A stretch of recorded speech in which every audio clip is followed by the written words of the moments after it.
मंगलमय मंगलकरण वीतराग विज्ञान नमो ताई जाति अरहंतादि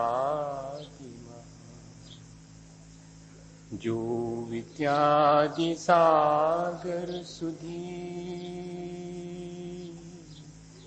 जो विद्यादि सागर सुधी गुरु हैं हितैषी शुद्धात्म में निरत नित्य हितोपदेशी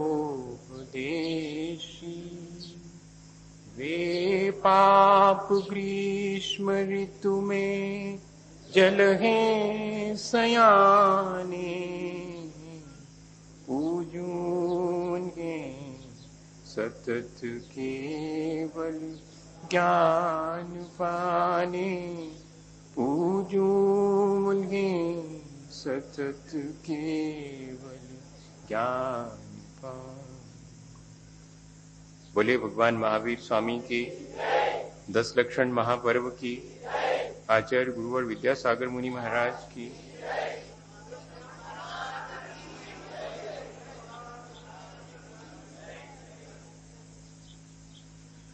हम सभी लोग आचार्य भगवंतों के कहे अनुसार अपने जीवन को अच्छे बनाने के उपायों पर विभिन्न प्रकार से विचार करते हैं। आने वाले दिन हमारे जीवन को एक निश्चित गति दे सकें, इसलिए हम इन 10 दिनों में अपने जीवन को सही दिशा में गतिशील करने का प्रयत्न शुरू करेंगे। ठीक दिशा मिल जाने के बाद उस दिशा में गतिमान होना भी जरूरी है। अपने लक्ष्य को निर्धारित करने के बाद उस लक्ष्य तक पहुंचने के लिए जैसे चलना जरूरी है, ऐसे ही हमारे अपने जीवन को अच्छा बनाने के लिए जो जीवन को अच्छा बनाने की प्रक्रिया है उसको हम आने वाले दिनों में सुचारू रूप से आगे बढ़ाएंगे, ऐसा हम आज संकल्प करने बैठे हैं। घर से बाहर निकलते हैं तो तैयार होके निकलते हैं, चेहरा देख लेते हैं, कपड़े संभाल लेते हैं, जिससे मिलने जाना है या जिस काम से जाना है उसको ध्यान में रखते हैं।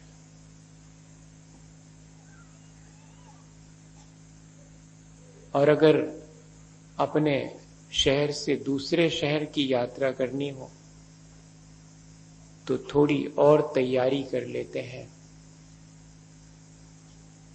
रास्ते में किन किन चीजों की जरूरत पड़ेगी वो सब भी सहेज करके पोटली में बांध करके साथ में ले जाते हैं।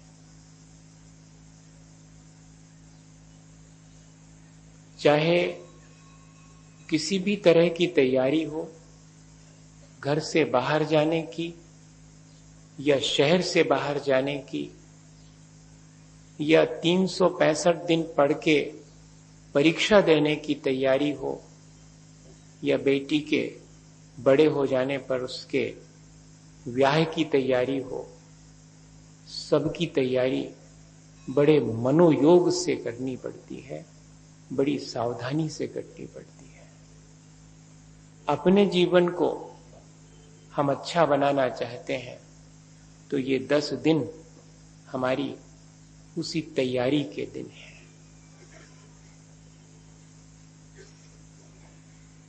क्रोध आने पर मेरी कोई तैयारी है या नहीं है। मैं क्षमा भाव धारण कर सकूंगा। मेरे भीतर जब अहंकार उत्पन्न होगा तब वो मेरी विनय को नष्ट करने का प्रयत्न करेगा। मेरी उससे बचने की तैयारी है कि नहीं। मेरे अंदर दूसरे के प्रति छल कपट का भाव उत्पन्न होगा तब मैं कैसे अपने उस सरल स्वभाव को बनाए रख सकूंगा। ऐसी कोई तैयारी है क्या। संसार की लोभ लालच जब मुझे घेरेगी तब मैं उस सब के बीच भी अनासक्त रह सकूंगा। ऐसी भी तैयारी मेरी होनी चाहिए। हमने आज तक इस आंतरिक तैयारी की विशेष कोशिश नहीं की है। बाह्य तैयारियां हमारी है हर बार बहुत अच्छे से हमने की हैं। बाह्य तैयारी के मतलब यही है कि सुबह से मुझे मंदिर जाना है, सुबह से मंदिर जाकर मुझे पूजा करनी है, पूजा करके मुझे जल्दी घर नहीं लौटना है, मुझे देर से लौटना है। क्यों? क्योंकि दिन भर में एक बार ही मुझे भोजन करना है। जल्दी सुबह से कर लूंगा तो दिन भर तो बहुत मुश्किल होगी, इसलिए मैं घर देर से लौटूंगा। आराम से 12 बजे भोजन शुरू करके 1:30-2 बजे तक एकासना करूंगा। फिर तो शाम तब तक आ ही जाएगी। फिर थोड़े से भीड़ भाड़ के बीच सांस्कृतिक कार्यक्रमों के नाम पर मैं अपना मनोरंजन कर लूंगा। पंडित जी आए होंगे तो उनकी सभा में तो क्या होगा, वो 2-4 बातें सुनाएंगे, वही सब उत्तम क्षमा गहो रे भाई यही कहेंगे वो, और क्या कहेंगे। इसलिए मैं अपनी बाहरी तैयारी तो इतनी ही कर लेता हूं और हमेशा से करते आया हूं। एकासना कर लेना और उपवास कर लेना ये सब भी बाह्य तैयारी है। रस परित्याग कर लेना, सब्जी नहीं खाना, दाढ़ी नहीं बनवाना, कपड़े नहीं धोना, नहाना नहीं, चाहे जो कर लो आप, सब बाह्य तैयारी है। मेरे अंतरंग में मेरी कषायों को जीतने की और पापों से बचने की तैयारी मुझे इन 10 दिनों में करनी चाहिए। वो बहुत आंतरिक तैयारी है। हम देखें कि उस तैयारी के लिए हमें क्या क्या करना पड़ेगा। समझना पड़ेगा हमें सबसे पहले कषायों को कि वे हमारे ऊपर आक्रमण करेंगी तो हमारी क्या तैयारी है, उनका स्वभाव तो जान लें। अणथोवम बणथोवम अग्गिथोवम कसाय थोवम। अभी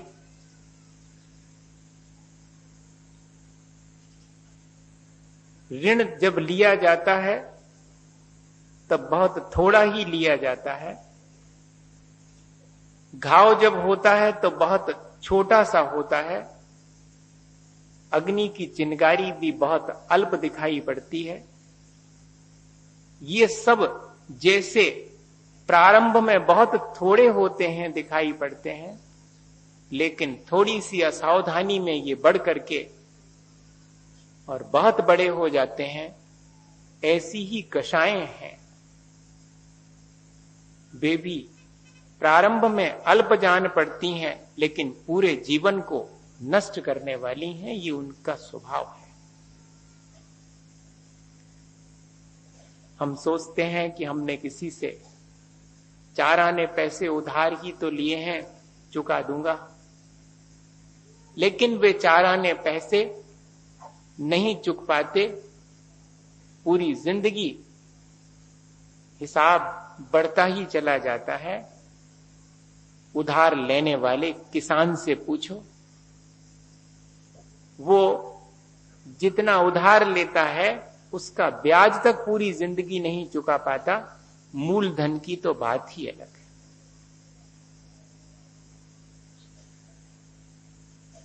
और हमारे शरीर में कोई छोटा मोटा चोट लगने से घाव हो जाता है, हम अगर थोड़ी असावधानी कर दें तो वो घाव बड़ा होकर के नासूर बन सकता है, और हो सकता है कि जिस जगह पर वो हो उस पूरी जगह को ही नष्ट कर दे। अग्नि की छोटी सी चिंगारी हमारे देखते देखते हवा पा करके और महल को भी जला करके राख कर देती है। कषायों की तासीर भी ऐसी है, वे अल्प दिखाई देती हैं लेकिन बढ़ करके बहुत हो जाती हैं। जैसे कि बट वृक्ष का बीज बहुत छोटा सा दिखाई पड़ता है, लेकिन उससे जमीन, हवा, पानी और मिट्टी मिल जाने पर वो बढ़ करके और बहुत बड़े हिस्से को जमीन के घेर लेता है। सिरेंज से डॉक्टर हमारे अंदर जरा से छेद से कितनी सारी दवाई भीतर डाल देता है, और छेद कितना सा है, बहुत बारीक सा है। ऐसे ही है ये कषायें, एक बार हमारे भीतर अगर ये किसी माध्यम से प्रवेश पा जाती हैं तब ये अपना बहुत विस्तार कर लेते हैं। हमें इनके स्वभाव को जान करके ही अपनी तैयारी करनी चाहिए।